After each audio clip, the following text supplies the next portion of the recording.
Welcome back. Homely ഫ്ലേവേഴ്സിൻ്റെ പുതിയൊരു എപ്പിസോഡിലേക്ക് എല്ലാവർക്കും സ്വാഗതം.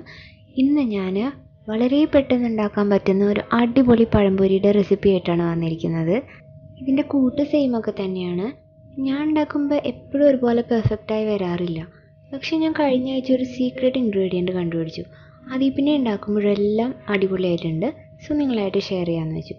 അപ്പോൾ നമുക്ക് നോക്കാം. ബൗളെടുത്തിട്ട് അതിലോട്ട് 1 ഗ്ലാസ് മൈദ, പിന്നെ 1.5 ടേബിൾ സ്പൂൺ വറുത്ത അരിപ്പൊടി, പിന്നെ ഒരു 2 നുള്ള് മഞ്ഞൾപ്പൊടി, പിന്നെ ഒരു 6 ടീസ്പൂണോളം പഞ്ചസാര, പിന്നെ ഒരു 2 നുള്ള് ഉപ്പ്. ഇത്രയും ചേർക്കാം. 2 നുള്ള് ഉള്ളെങ്കിലും ഉപ്പ് മറക്കാതെ ചേർക്കണം കേട്ടോ. ഇനിയാണ് ഞാൻ കണ്ടുപിടിച്ച സീക്രട്ട് ഇൻഗ്രീഡിയൻറ്റ് വരുന്നത്, ഒരു ചെറിയ പിടി ചോറ്. 1 ഗ്ലാസ് മൈദയ്ക്ക് ഇത്ര ചോറിൻ്റെ ആവശ്യമേ. ഇനി ഞാൻ ഇതിൽ ഒരല്പം വെള്ളം ചേർത്തിട്ട് മിക്സിയിൽ നന്നായി ഒന്ന് അടിച്ചെടുക്കാൻ പോവാണ്.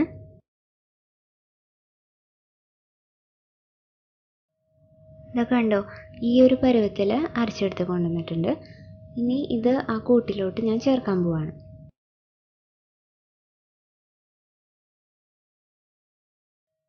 ഇനി ഇത് എല്ലാം കൂടെ മിക്സ് ചെയ്തിട്ട് നന്നായി യോജിപ്പിക്കുക.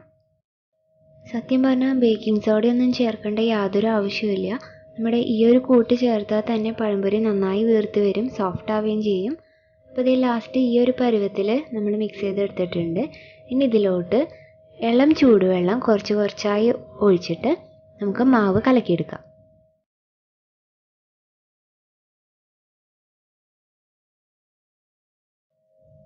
ഈ ഒരു പരുവത്തിൽ വേണം പഴംപൊരിയുടെ മാവ് ആവാനായിട്ട്.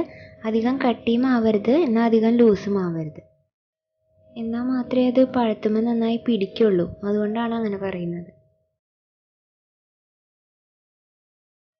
ലാസ്റ്റായിട്ട് ഞാൻ ഇതിലോട്ട് ഒരു 1/4 ടീസ്പൂൺ ഏലക്ക പൊടിച്ചത് ചേർക്കുന്നുണ്ട്, സ്മെല്ലിന് വേണ്ടിയിട്ട്. ജീരകത്തിൻ്റെ സ്മെല്ല് ഇഷ്ടമുള്ളവർക്കാണെങ്കിൽ ജീരകം ചേർത്താലും മതി. എന്നിട്ട് ഇത് നന്നായി മിക്സ് ചെയ്തിട്ട് ഒരു 10 മിനിറ്റ് അടച്ചു വയ്ക്കുകയാണ്. 2 നേന്ത്രപ്പഴം ഞാൻ ഇതുപോലെ ചെറുതായി മുറിച്ചെടുത്തിട്ടുണ്ട്. പഴത്തിൻ്റെ കട്ടിയെല്ലാം ഓരോരുത്തർക്ക് ഇഷ്ടത്തിനനുസരിച്ച് തീരുമാനിക്കാം. ഇവിടെ കട്ടി കുറവ് ഇഷ്ടമായതുകൊണ്ട് എനിക്ക് ഒരു പഴത്തിൽ നിന്ന് തന്നെ ഏകദേശം 10 പീസോളം കിട്ടും. 10 മിനിറ്റ് കഴിഞ്ഞു. നമുക്കിനി മാവ് എടുക്കാം. എന്നിട്ട് ചെറുതായിട്ടൊന്ന് ഇളക്കി കൊടുക്കുക. ഇനി ഓയിൽ നന്നായി ചൂടായതിന് ശേഷം മാത്രം പഴത്തിൻ്റെ ഓരോ പീസുകളായിട്ട് ഇട്ട് കൊടുക്കുക. സാധാരണ ഡീപ്പ് ഫ്രൈ ചെയ്യുന്ന പോലെ ഞാൻ മുങ്ങിക്കൊടുക്കുന്ന രീതിയിലുള്ള ഓയിലൊന്നും എടുത്തിട്ടില്ല. കാരണം ഇത് കഴിഞ്ഞാൽ പിന്നെ ആ ഓയിൽ വേസ്റ്റ് ആവുകയുള്ളൂ. അപ്പോൾ വീട്ടിലാവശ്യത്തിനൊക്കെ ആണെങ്കിൽ നിങ്ങൾ ഇത്ര ഓയിൽ എടുത്താലും മതി. അതിൽ തന്നെ നമ്മുടെ പഴംപൊരി നന്നായി വീർത്ത് വന്നോളും. കണ്ടില്ലേ, ഇതിപ്പോൾ ഒരു സൈഡേ മുരിഞ്ഞ് വരുന്നുള്ളൂ, എന്നാലും കുഴപ്പമില്ല, വീർത്ത് വന്നോളും. ഡീപ്പ് ഫ്രൈ ചെയ്യേണ്ടവർക്ക് ചെയ്യാം കേട്ടോ. അങ്ങനെയാണെങ്കിൽ ഒറ്റയടിക്ക് വീർത്ത് വന്നോളും. പിന്നെ ഇതിപ്പോൾ കുറച്ച് ഹെൽത്തി ആയിക്കോട്ടെ എന്ന് വെച്ച് ഞാൻ സൺഫ്ലവർ ഓയിലാണ് യൂസ് ചെയ്തിട്ടുള്ളത്. വെളിച്ചെണ്ണയിൽ കഴിക്കാൻ ആഗ്രഹമുള്ളവർക്ക് അങ്ങനെ കഴിച്ചാൽ മതി കേട്ടോ. കാരണം വെളിച്ചെണ്ണയിൽ കിട്ടുന്ന ടേസ്റ്റ് ഒന്നും ഒരിക്കലും സൺഫ്ലവർ ഓയിലിൽ കിട്ടില്ല. നോക്കിയേ, ബേക്കിംഗ് സോഡയൊക്കെ ചേർത്ത പോലെ തന്നെ വീർത്ത് വരുന്ന കണ്ടോ. ശരിക്കും ഇത്രയൊക്കെ വീർത്ത് വന്നാലാണ് പഴംപൊരിയുടെ റിയൽ ടേസ്റ്റ് വരുള്ളൂ. പിന്നെ ഇതോടൊപ്പം പറയണ മറ്റൊരു കാര്യം, നമ്മൾ അരിപ്പൊടി ഒരു 1.5 ടേബിൾ സ്പൂൺ ചേർത്തത് കുറച്ച് ക്രിസ്പി ആവാൻ വേണ്ടിയിട്ടാണ്. പക്ഷേ അരിപ്പൊടി കൂടരുത്, കൂടിക്കഴിഞ്ഞാൽ അത് കുറച്ച് കല്ലച്ച പോലെയാവും. അതുപോലെ തന്നെ ഉപ്പ് 2 നുള്ള് ചേർക്കണമില്ലെങ്കിലും അത് ചേർക്കണം. കാരണം പഴംപൊരിക്ക് ചെറിയൊരു പുളിപ്പ് നമുക്ക് തോന്നാറുണ്ട് ചായക്കടയിൽ നിന്നൊക്കെ വാങ്ങുമ്പോൾ. ആ പുളിപ്പ് തരുന്നത് ആ ഉപ്പിൽ നിന്നാണ്.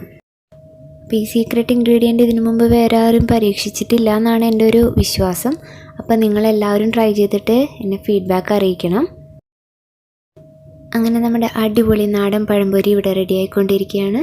അപ്പോൾ thank you for watching homely flavours.